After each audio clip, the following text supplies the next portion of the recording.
السلام علیکم ورحمۃ اللہ وبرکاتہ۔ بہت سارے ویورز، بہت سارے دوستوں کا اصرار تھا کہ بتائیے شب قدر لیلۃ القدر کو کیسے گزارا جائے۔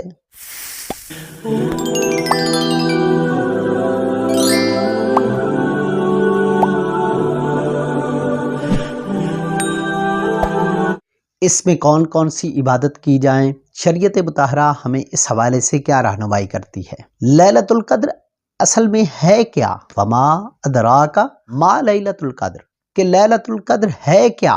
قرآن خود بتا رہا ہے کہ لیلۃ القدر خیر من الف شہر، کہ لیلۃ القدر شب قدر 1000 مہینوں سے بہتر ہے۔ 1000 مہینوں کا مطلب 83 سال 4 مہینے اس سے بھی بہتر ہے۔ کتنی بہتر ہے یہ صرف اللہ جانتے ہیں۔ ایسی عظیم الشان رات ہے یہ، اس لیے اس رات کو مس نہیں کرنا۔ اس رات میں جتنا ہو سکے عبادت کی جائے۔ اور اس رات کو تلاش کیسے کیا جائے؟ نبی پاک صلی اللہ علیہ وسلم نے فرمایا کہ رمضان کے آخری عشرہ کی طاق راتوں میں شب قدر کو تلاش کرو۔ 21، 23، 25، 27، 29۔ 21 گزر چکی، 23 گزر چکی، ہمارے پاس صرف 3 راتیں ہیں باقی۔ بڑی قیمتی ہیں یہ 3 راتیں۔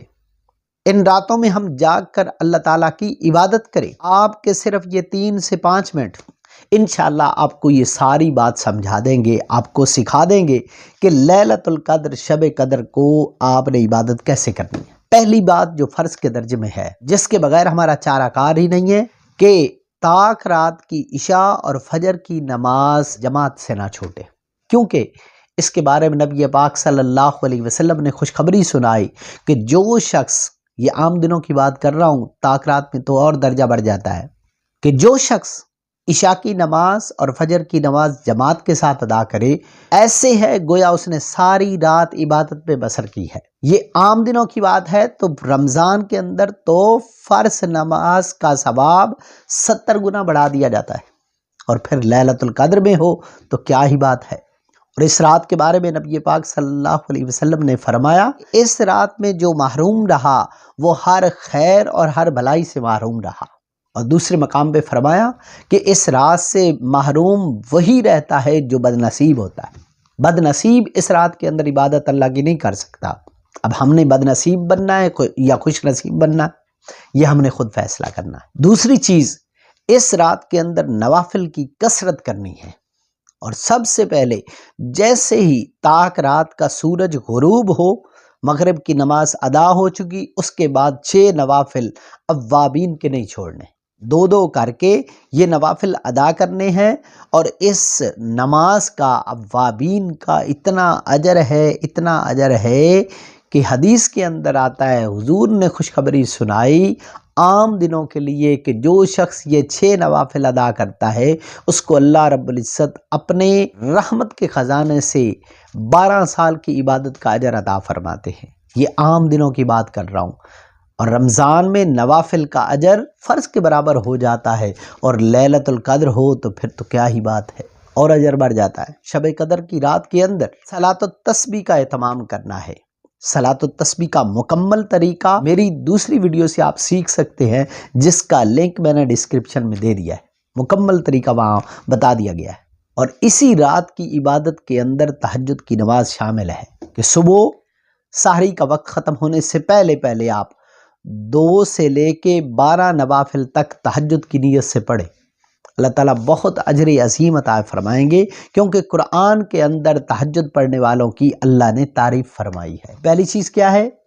فرض نماز کا اہتمام۔ دوسرا کیا ہے؟ نوافل کا اہتمام۔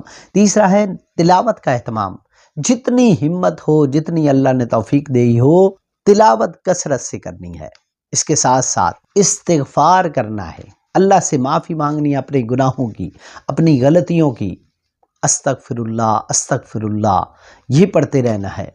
اور ساتھ ساتھ ندامت اور پچھتاوا ہو، جو اپنی غلطیاں کی ہوں، کوئی گناہ کیے ہوں، اس پہ اللہ سے ساتھ ساتھ معافی مانگتے رہیں۔ اس کے ساتھ ساتھ نبی پاک صلی اللہ علیہ وسلم کی ذات گرامی پہ درود شریف پڑھا جائے، جتنا پڑھ سکتے ہیں۔ 100 مرتبہ پڑھیں، 500 مرتبہ پڑھیں، 1000 مرتبہ پڑھیں، جتنا پڑھ سکتے ہیں پڑھیں۔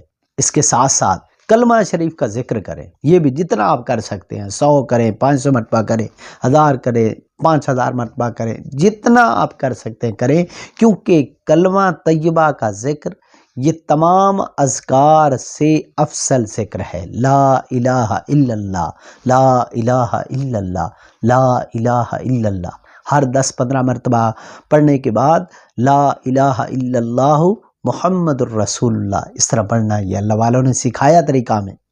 اس کے ساتھ اللہ کی تسبیح کرنا، سبحان اللہ و بحمدہ سبحان اللہ العظیم۔ اس ذکر کو نبی پاک صلی اللہ علیہ وسلم نے بڑی برکت والا ذکر بتایا ہے۔ تو آج کی ویڈیو سے بات کیا سمجھ آئی کہ فرض نماز نہیں چھوڑنی، نوافل کی کثرت کرنی ہے، اوابین کی شکل میں، صلاۃ تسبیح کی شکل میں، تہجد کی شکل میں اور نوافل کی شکل میں، تلاوت قرآن کرنا ہے، درود شریف، استغفار، اللہ کی تسبیح بیان کرنی ہے، اور اس کے ساتھ ساتھ دعائیں کثرت سے مانگنی ہے، اپنے لیے، اپنے دوست احباب کے لیے، اپنی مرحومین کے لیے، اپنے والدین کے لیے، سب کے لیے، ملک و قوم کے لیے، امت مسلمہ کے لیے دعائیں مانگنی ہے کہ اللہ تعالیٰ سب کی مشکلات کو آسان فرمائے، سب کی اللہ تعالیٰ بخشش فرمائے، سب کی مغفرت فرمائے، آسانیاں عطا فرمائے۔ تو یہ دعائیں مانگنی ہے اللہ سے کثرت کے ساتھ، رو رو کے، گڑ گڑا کے۔ امید ہے آج کی ویڈیو سے آپ کو کچھ نہ کچھ سیکھنے کو ملا ہوگا۔ ویڈیو کو لائک کیجیے گا۔ اگر آپ چاہتے ہیں کہ اس طرح کی معلوماتی ویڈیو آپ کو مسلسل ملتی رہے، آپ ہماری ٹیم کا حصہ چینل کو سبسکرائب کر کے بن سکتے ہیں۔ آپ کے ذہن میں کوئی اسلامی سوال آتا ہے، آپ کمنٹ سیکشن میں لکھیں گے، انشاءاللہ آپ کو اس کا جواب دیا جائے گا۔ السلام علیکم ورحمۃ اللہ۔